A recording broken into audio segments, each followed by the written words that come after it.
Right, guys, welcome back. This is the Above Average FPL podcast. My name is Adam, and today we've got a fantastic episode for you as we welcome none other than former Tottenham manager Harry Redknapp to the podcast. I mean, Baker and I are just privileged to have the chance to speak to Harry. You know, he was manager at a time where he took us from the bottom of the league all the way to the Champions League. So many incredible nights under the lights with Harry. It was mad, and his experience is just incredible. We need to thank the guys over at Sorare for giving us this opportunity, for allowing us to speak to Harry and for organising it. Did you know that 40% of England managers, if given the chance tomorrow, think they could do as good or a better job than Gareth Southgate? Now, on Sorare, you have the chance to take on the best manager that England's never had in Harry. And all you have to do is drop into the link in the description below, join Harry's Euros League in Sorare Rivals, and you can see how you get on against Harry. You can also see how you get on against your mates. Myself and Baker have been playing Rivals through the summer. It really is an incredibly engaging concept. So again, thank you to Sorare, and the link is down in the description. Not going to hold you guys up any longer. I can't believe I'm saying this, but here's the podcast with Harry Redknapp. Enjoy.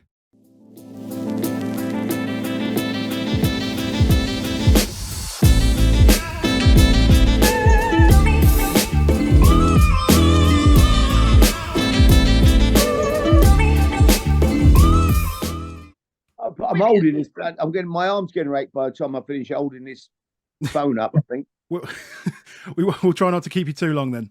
Okay, we'll try and do that. So, I guess we can begin. How you doing, Harry? Are you enjoying the Euros so far? It's been okay. I don't think there's a great team in the tournament. I don't think there's many great players, if I'm honest. Yeah, it's been. I mean, last night was okay, wasn't it? Like, they're both okay. There's a lot of extra time. Yeah. There's not a huge amount of goals. It's been okay. I was question yesterday. Someone asked me yesterday, the 2004 team to this team, and they went through the team, and I think I got two of this team in the best 11, England. And I think you look at the whole tournament, you look at the great teams in the past, Dutch teams, Italian teams, Spanish teams. I don't see a great team here. I don't see that many great players, to be honest. It definitely feels like the team that's going to defend the best is going to have a chance of winning the competition, I guess. And yeah. I guess on that, do we think Southgate's playing it right, or is he playing it too safe at the moment, do you think? I think we've been a bit safe, to be honest with you. I think there's been, even the other night when we're losing, not to, to bring Tony on, try to bring him on with 2 minutes to go, really. When you're getting beat, you've got to go and stick two strikers on. Surely you're getting beat 1-0 by a team, really, who would struggle to survive in the Championship. And, you've really... if we're going to bring Tony on, bring him on, give him 20 minutes, 25 minutes to try to get you back in the game. 2 minutes was farcical, really. But yeah, I think we do err on the side of defence. I still think we've got, Cole Palmer should be playing. He was a talent, Eze feels like your sort of player, Palmer, mate. It feels like your sort of player. Eze, he's an amazing talent. We've got the best players by miles. You look at the tournament, but at the moment we certainly haven't shown that. But hopefully tonight we can start to show a bit. We're entitled to get to the final. The draw has been incredible. I don't see. I'd be very disappointed if we don't go all the way, and I don't really see a team in the tournament that scares me. If I'm the England manager, I wouldn't swap my squad with any other squad. Left in the tournament. I think we've got every chance to win it. I really do. Yeah. Oh, it's obviously rumoured to be free at the back tonight. How easy is it, like mid-tournament, mid-season, those things, to just go from a 4 at the back system to a 3 at the back system? And how would you play that? It's not a problem. They're not. I don't think they're doing that much tactical stuff on the training pitches that they're suddenly everybody knows it. We're all drilled into playing 4-4-4-2 or 4-3-3, whatever we're playing. So it's quite an easy switch, really. Walker can do that job. He'll come in, he's played with Stones. They'll cope with that, no problem. The fullbacks, I don't know. Trippier for me, I don't really think he's a great deliverer of the ball, but I don't really think he's a wing back in my type of in that system. For me, he hasn't got enough going forward to give you. You need someone that can go by people. They actually, when you get up the park where you want to get them, they've got to be able to beat somebody and do something. And they're wingers basically who get back into a five or half a defensive position when you lose the ball and do a bit on it. Because Walker comes out that side anyway. He's quick as lightning. So so you can afford to play with a winger out there really, rather than playing with Trippier out there. You need to play with somebody you could play Cole Palmer out there, because Walker's tucked in, but when they come down that side, Walker slots over one. You'll slot. It's not a difficult system to play. It's a system that I love actually. I played that way at Portsmouth as well. When I was at Pompey, and we played with two up, with Merson in behind all season. But it was an attacking team with two wingers playing a wing back. So we had an attacking team. This is sort of still a half defensive minded team in my eyes. Yeah, I mean, I think maybe Gareth's trying basically what you're saying there, but with Saka on the other side. I think is kind of maybe the aim is that Saka's the one that bombs on and trips and maybe tucks inside. But yeah, I'm a big fan of how Cole Palmer plays football. He's as you say, he's a wonderful talent, great player, and I think getting more of him on the ball. You can't afford to, when you've got three at the back, and we're playing Switzerland. We're all getting carried away. Switzerland. Hang on, who are Switzerland? Suddenly they're like a world power in football or something we're playing tonight. I had the same things about Austria. Oh, Austria are fantastic. I watched Austria the other night. They were bang average. I mean, that's, I don't know. I don't think we need to be fearful of anybody. I think we, I'd be playing a more attacking looking, play the system, great. Play that system. He's still got three in midfield, really. Bellingham will play will get back in there with Rice and Manu. They'll so it's still not an this overexciting group of players to play that system. I think we could be more on the front foot with that system of play than the team that you just mentioned. I think it'd be rude of us as Spurs fans and having you and talking about Euros to not mention Modric. Probably last major, certainly last Euros, but I'd expect, but probably last tournament. What's your thoughts on him? Oh, amazing! What a footballer! If only he was English. He's just what we need. Somebody who can get on the ball, make you play, dictate the game.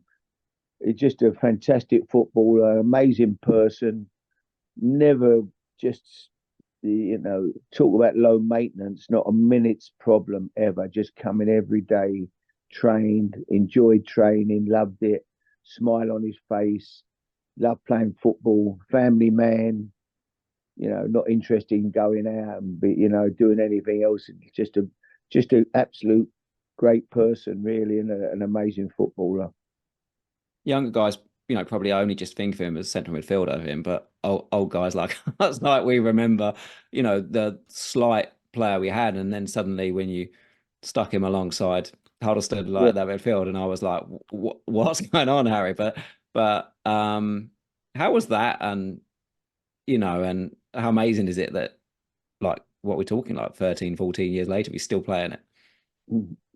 Yeah, I mean, when I first played him there, I mean, we played Arsenal on a Tuesday night, and I remember I said I'm going to play him central, and I remember people that were at the club before I arrived, because it was early in my days there. You know, it was my first season, and they said Harry can't play central. He's not strong enough. You can't play him in there.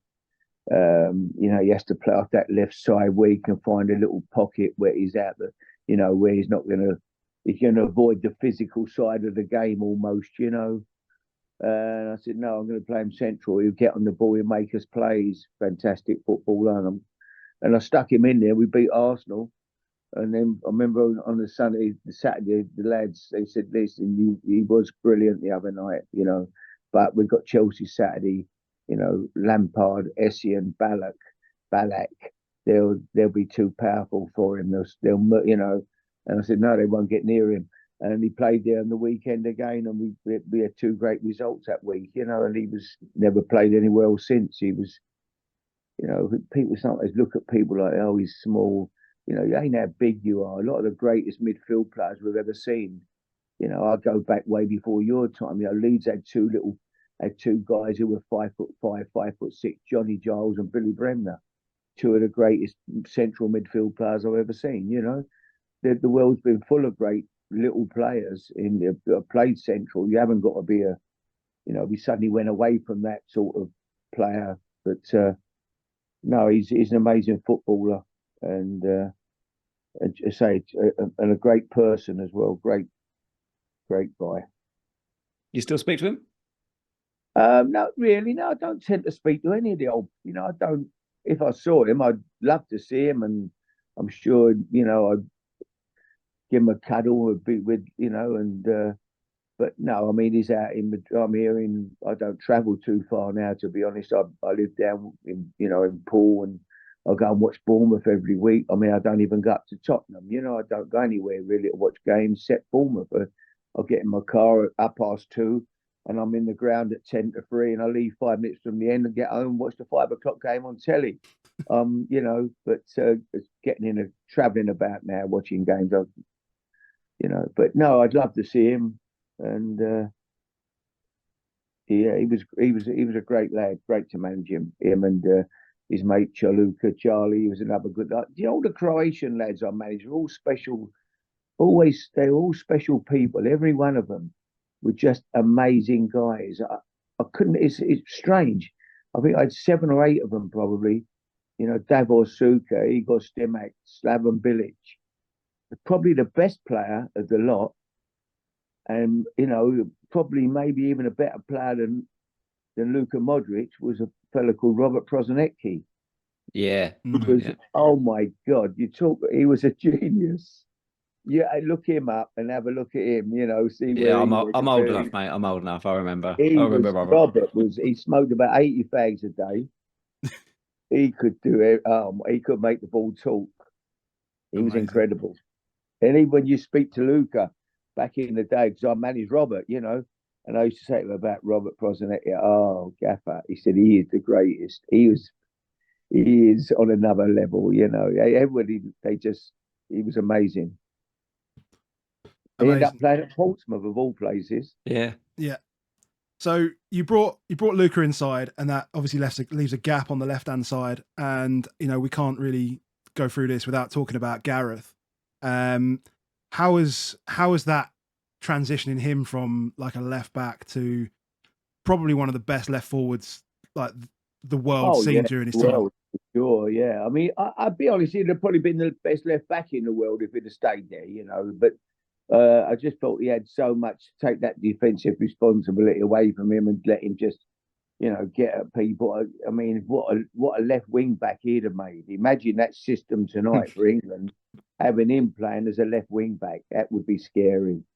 We went to funny enough, we played Benfica in Portugal in a pre-season game. And hang on, I don't know if I'm cracking up here, boys. It might have been Sporting Lisbon. I think it was Benfica. And he played left wing back that day. We played with 3 at the back for some reason.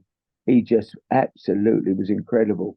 But no, once he got up there, I mean, he played on the left.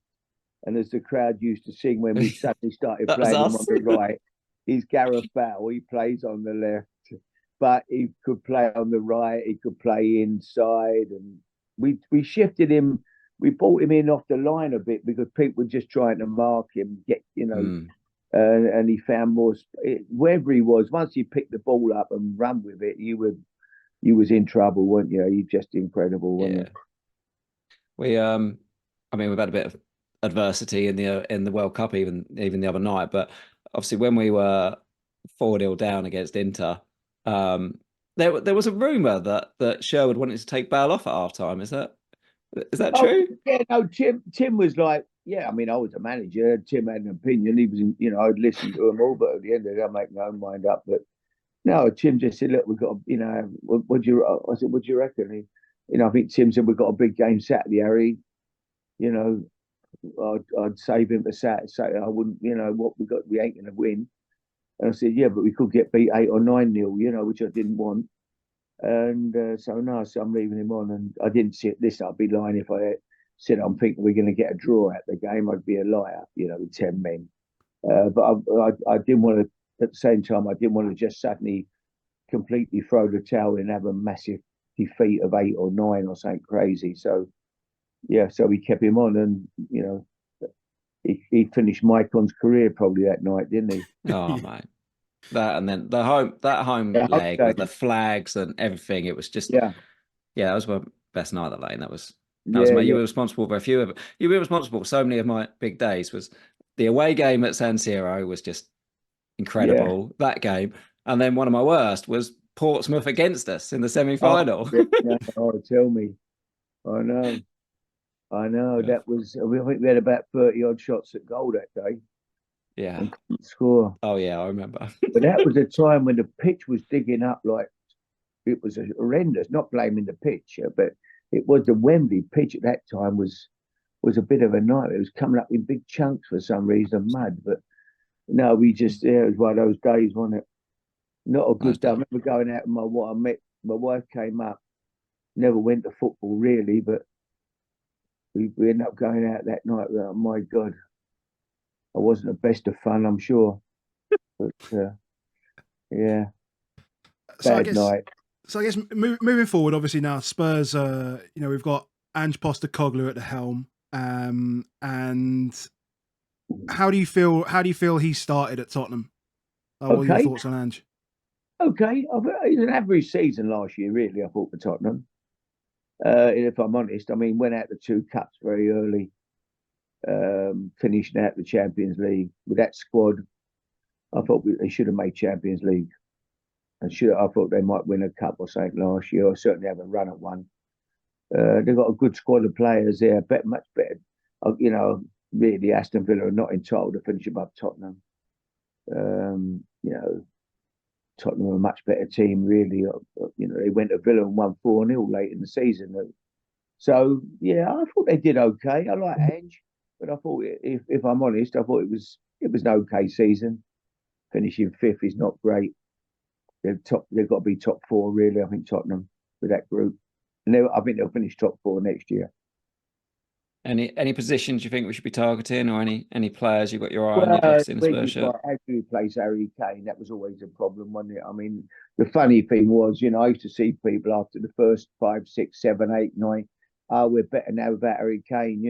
It's everybody now is doing this, and it's more of a team, and good luck. And in the end, then late in the season, we miss Harry. How you can't replace Harry Kane? How do you replace him? He was the best centre forward in the world. It's not easy to replace Harry Kane. So that was the problem, really. They were short up there. But everybody's looking for centre forward. Arsenal haven't got one. They end up playing Havertz up front. They needed. Everyone says they need a centre forward, but they did okay without one. I would say 7.5 out of 10 season for Tottenham. Take that. I mean, it's good. I mean, it's good that for us as well to hear like your expectations are as high as our expectations as well, which is good. And we obviously all want to see the club do. I thought they were certs to get in top 4.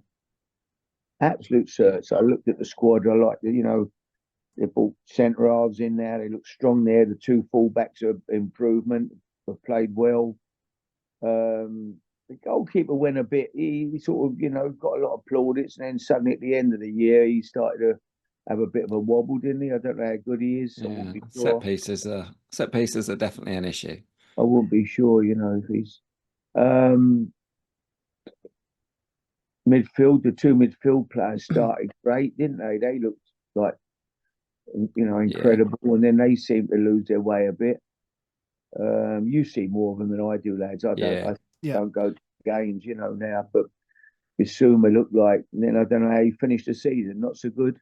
No, it's definitely a position in the air. I think certainly, there's a couple obviously the England players like Eze and Tony are guys which potentially up for moves. Are those sort of guys you'd see at Tottenham? Eze, I love Eze, yeah. And the more I see of Tony, the more I'm beginning to like him. I wasn't sure. I used to think, well, I don't know, but I thought he came on the other night and did well for England when he came on, in extra time. I thought he held the ball, and I thought, yeah, he's a threat. There's no doubt about that. He could be well worth taking. He could, yeah. He might be one that there's not many around. Where'd you find a front man? No. He's worth the gamble, I think. Yeah. Yeah. I mean, you look across like the league at the moment. You mentioned Arsenal. I think Chelsea still need a proper centre forward. United do, and it's only really City and to an extent, I guess, Newcastle with Isak have really got that front man. Obviously, Villa with Watkins, right? And Watkins, yeah. So it's only you've seen the difference few. Watkins has made, isn't it? Do you know what I mean? Like that's the reason, therefore, if not us, Yeah. But it's right open. I don't see Man United next year again. They're miles away. I don't see Chelsea. I think they're miles off it still. Looking at them, I can't. They wouldn't. So I think there's a real chance for Tottenham to. I see Man City, Arsenal, Liverpool's could be an interesting season for Liverpool. They've lost Klopp, which is a massive loss. His personality and everything that he brings. So that's going to be an interesting one.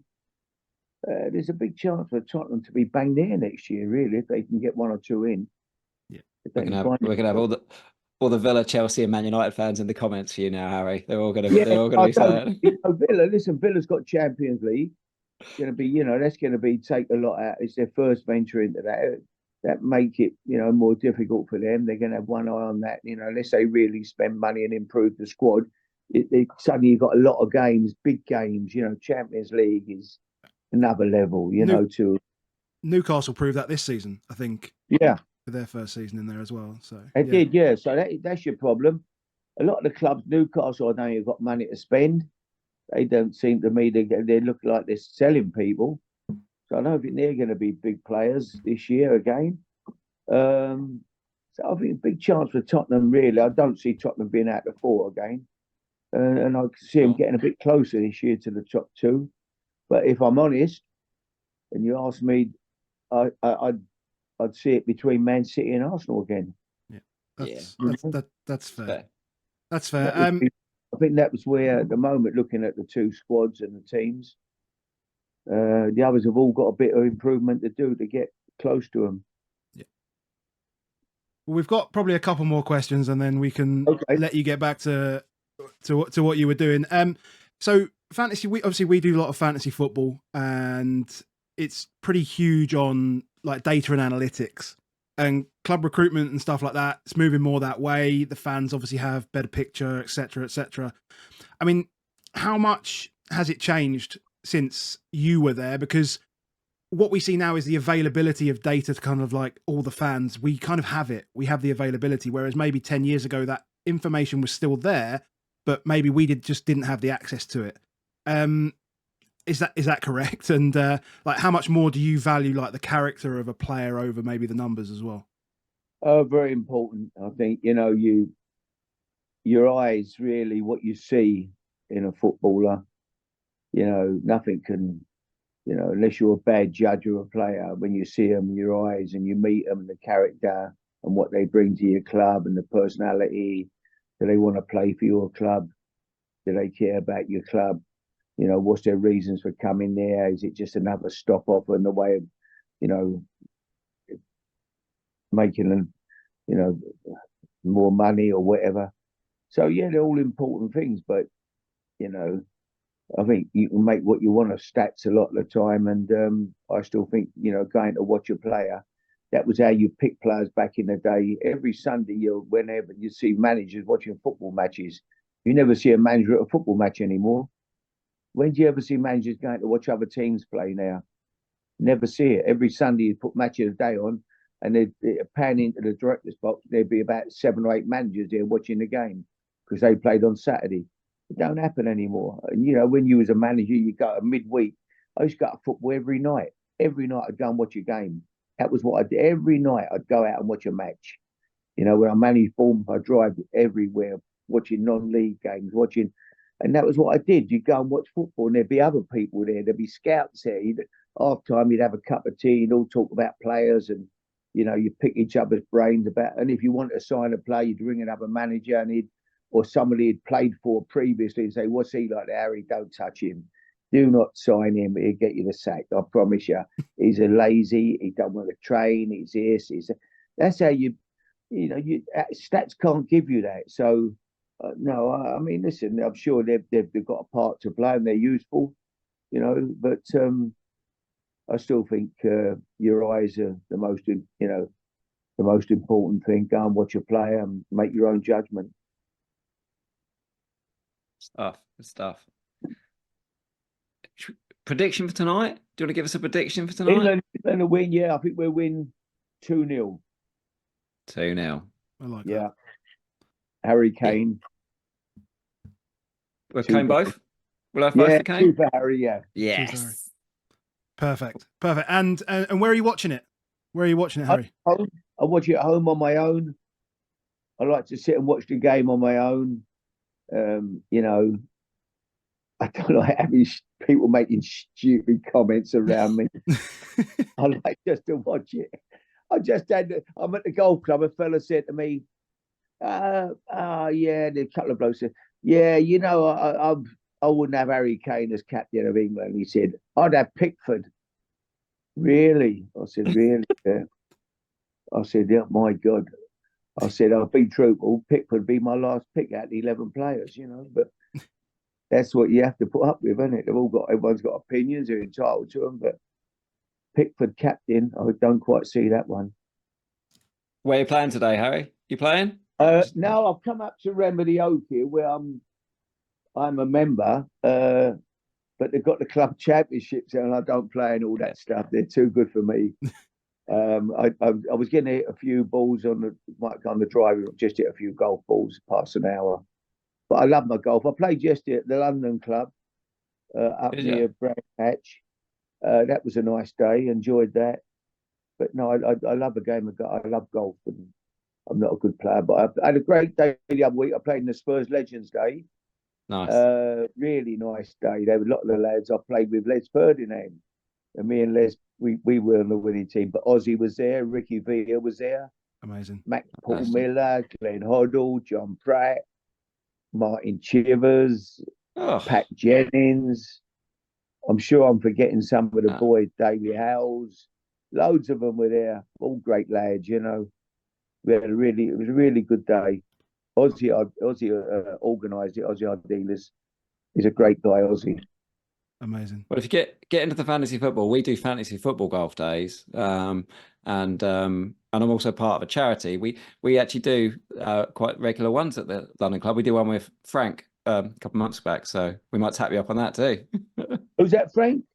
Frank Lampard did it for us at the London Club a couple of months ago. Yeah, did a charity one for us. Absolutely amazing, man. He don't play, does he, Frank? He didn't play. He just came along and chatted to us. Did he didn't charge. He didn't charge us. We did it at the London Club. Everyone else played. He just came along. He said he told us he wasn't going to swing a club because he didn't want to make himself look silly. So he just came along at the end. Yeah, he's never played, Frank. No. Yeah. Yeah, he was really. He might do later on, perhaps. But he was brilliant for the after dinner, though. He was fantastic. He is. Yeah, he's a clever boy, and he's a very smart guy, and he. Yeah. Yeah, I'd like to see him go to a club where he's got a chance to do something really, and might have not Chelsea again. Job, but I think Scott Parker got it. Yeah. Good. All right, lads. Nice talking to you. Perfect, Harry. Thanks so much. And thanks as well to So Rare Rivals for helping us, arrange this opportunity. You can go and take on Harry in the link in the description below. Harry, thanks so much, man. We really Pleasure, appreciate guys. it. Enjoy the rest of the day. Cheers, Harry. Cheers, Harry. Bye, Bye-bye. boys.